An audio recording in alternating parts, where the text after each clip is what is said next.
Well, I wasn't expecting to do a video on Luckee anytime soon, as you could probably tell by the title, and I thought I'd put my wife's face on it. It's a bit better than seeing my face all the time, right? That unfortunately Luckee, that I'm in now, my Tesla Model 3 Performance, basically failed its MOT. Let me just give you the detail of what it failed on.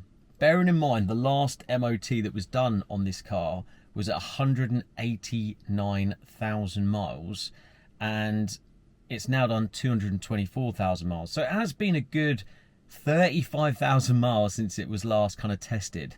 Although, as people remember, if they watch the Cleveland EV video where we swapped out the heater system on this car, and check out the video up there which details it, that the guys went through the car and there was a couple of things that probably needed doing soon, and that's what I think my MOT guy has picked up. He's a Hevra approved garage, and anyone that wants to get their electric vehicle seen by someone who has got the right skills, always check out Hevra. It's a great website. You put in your postcode and it will find your nearest dealer. Obviously Cleveland is the main one that, you know, can not only do mobile, but you can go and see them in Cheltenham, but it's just worth highlighting. And what I'd like to do in this video isn't just highlight Luckee, but also talk a little bit about what's going on in the Tesla market in terms of price at the moment, because there's some really interesting insights that I've seen. So what did it fail on? As you can see here, it failed on offside rear upper suspension arm pin, bush excessively worn, and offside front lower suspension arm ball joint excessively worn. So yeah, I mean, what I've found with the Teslas so far, not just Rusty, my Model 3 long range, which has done 132,000 miles now, but also Luckee as well, is the bushes with the high mileage ones, that they do need doing. I don't think it helps. You know, people always say, oh, it's because electric vehicles are heavier. I don't think it's not necessarily the case. Yes, you know, they're probably a little bit more weight in the corners sometimes, but it's the roads. The roads are just mullered, aren't they? Which doesn't help. I'm not going to rave about that. I know I do that a lot, but essentially it failed on the MOT, Luckee, and I got it sorted. With the MOT, it worked out to be about £400, including VAT and the MOT and the bushes and everything else, which I didn't think was too bad. So we could add that to the total, but I'm not going to start adding that to the total now. I think I've still done well out of, you know, the car. Really happy with it.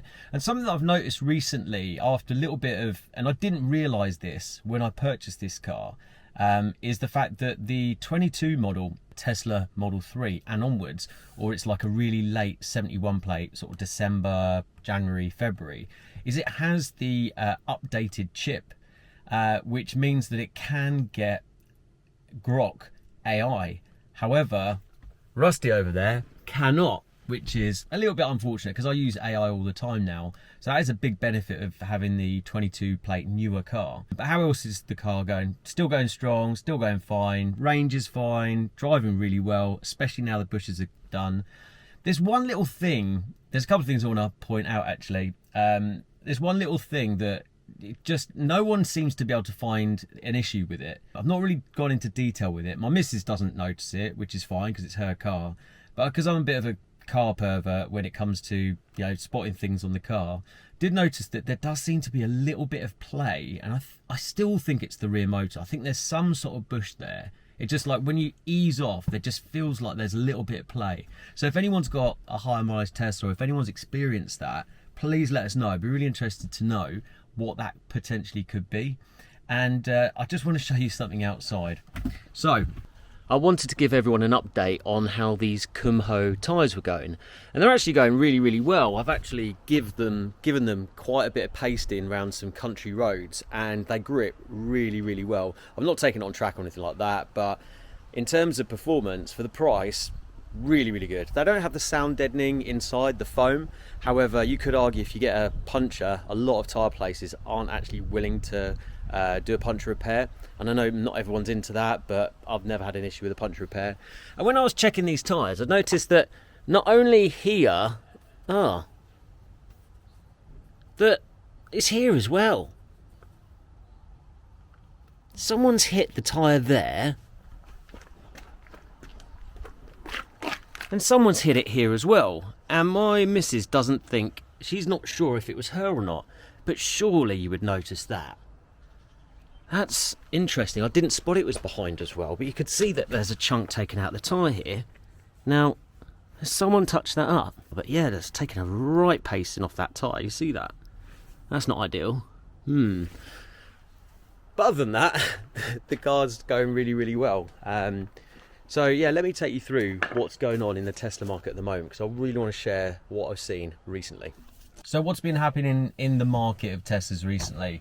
As people might have been seeing, whether it's looking at our Simmons's channel, which has got great detail in regards to used car market, looking at the prices out there as well, it does seem since I purchased the car in March, things have actually been doing quite well from a Tesla value point of view, in my opinion. So although I have seen the odd cheap one, I did see last week there was a Tesla Model 3 standard range, 163,000 miles for 7,990. As you can imagine, that was purchased fairly quickly, and it looked like a fairly good car. Obviously, if you are looking at buying a used Tesla or any electric car, just make sure you do a battery check on the vehicle.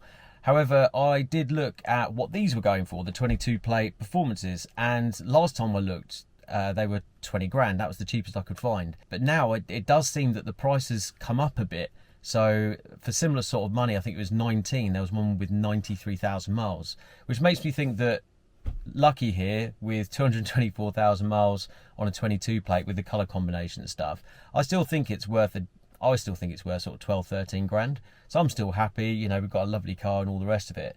But it does seem to be that the 22 plate with the newer style technology on it, where you have a car, excuse the pink color, that's my girls again, where you have the car on the front as soon as you open the screen, whereas the older version doesn't have that. And I watched a few videos recently of what are the differences. Obviously, you know, it's a faster processor, etc. And this guy did a load of tests to see which one was better, you know, looking at the navigation map, see how quickly that loaded up. Netflix was considerably faster. So there's quite a few bits that does make it a better software. And what I normally advise people, because I've had lots of people ask me for advice on, you know, what to look out for Teslas, and I think with experience of this car and Rusty, I think I want to kind of renew and update people on what's kind of best to look out for. So first and foremost, make sure you do a battery check on it, whether it's a simple like a Clear Watt, they're a good one, or get the Tesla one done. I really wouldn't buy an electric car without one now, because there are some real crooks out there that are looking to purchase cars, not necessarily Teslas, but I have seen examples where people are buying electric cars with battery faults and then selling them on without any information on that battery fault, so just pretending it's not there. So yeah, battery check first and foremost. On stuff like the Teslas, just check that under tray on the front. I didn't check it on this, bearing in mind I bought it at the auction, so you know it was probably not going to happen anyway. But if you're looking at a Tesla, make sure you look underneath the front to see if that cover has been damaged. It's not crazy money, but realistically it's about 200 quid to fix. It's just a bit of a faff. Obviously bushes, make sure you check the bushes, make sure you reverse, go forward, find somewhere bumpy. If there's any kind of movement or any kind of knock-in, that's just something to look out for. Obviously tyres, make sure you're checking the inside edges that you might not necessarily be able to see. So make sure you turn the wheel to see it at the front, and rear, just get on your hands and knees, of course. So what else to look out for? Yeah, I mean, as I always say, I would go for as new as possible. Don't worry so much about the mileage, but just be wary that obviously the higher mileage, the more bushes will potentially need to be replaced, etc., depending on what life it's had. In terms of the white interior in here, it's really, really good still, so I haven't got any qualms about black or white interior. Obviously the newer Chinese versions, they're definitely better quality to drive. I mean, as you would have seen in previous videos, as soon as I jumped in this, it just felt very different. And I took away one of the mud guards recently, and it was very different. It had a lot more sound deadening in. And actually, I've got something to show you. So I have, in fact, fitted the mud flaps. I'm not going to show you the fitting of. And you can probably see there's a load of mud down here, because not so much on this one, but certainly rusty. But there was loads of crap behind here, loads of crap. And I think that the mud flaps do stop that from, a load of mud settling in there. So I would say, again, just make sure you get mud flaps. And yeah, paintwork's looking good as well. So that's all good. Those curb wheels are really, really bothering me still. I really want to get to the bottom of that.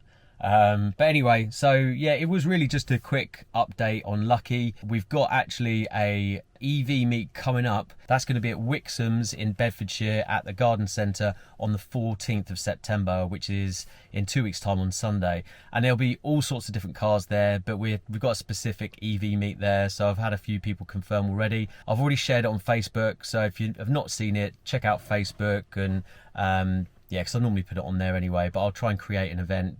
Or I've actually just shared the event and just say that you're going, but there'll be all sorts of cool cars there, all sorts of different cars rather than just electric. But yeah, if anyone's got any questions or want to show off their car, etc., it'd be great to see you, whether you've got an electric car, modified or not, or an EV conversion, even better. It'd be really interesting to see that as well. So my wife that was on the thumbnail, she actually took this car to Dorset and back, which is a decent drive because that was probably the longest drive it's had for a little while, and they had no issues at all.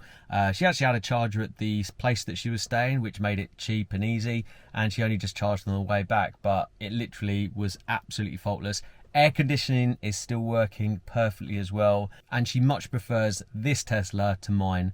Poor Rusty, you know, looking all chavved up and spectacular. And there'll be some more videos coming on Rusty soon, because I've got a few things that have come through the post that I want to show off and show you fitting, and I still need to sort out that door. We are making progress on the TVR, but I want to make sure it's a really good update episode before I release that. Don't forget, on Sundays 8 o'clock we've got YEV, the EV podcast. It's on Spotify as well now. I'll put the links in the description. But thank you very much for watching this video. Like I say, it's just a quick update on Luckee, just because obviously something was happening with it. I hope it's been an interesting video, and next week I've got something a little bit more exciting. So stay tuned. See you next time.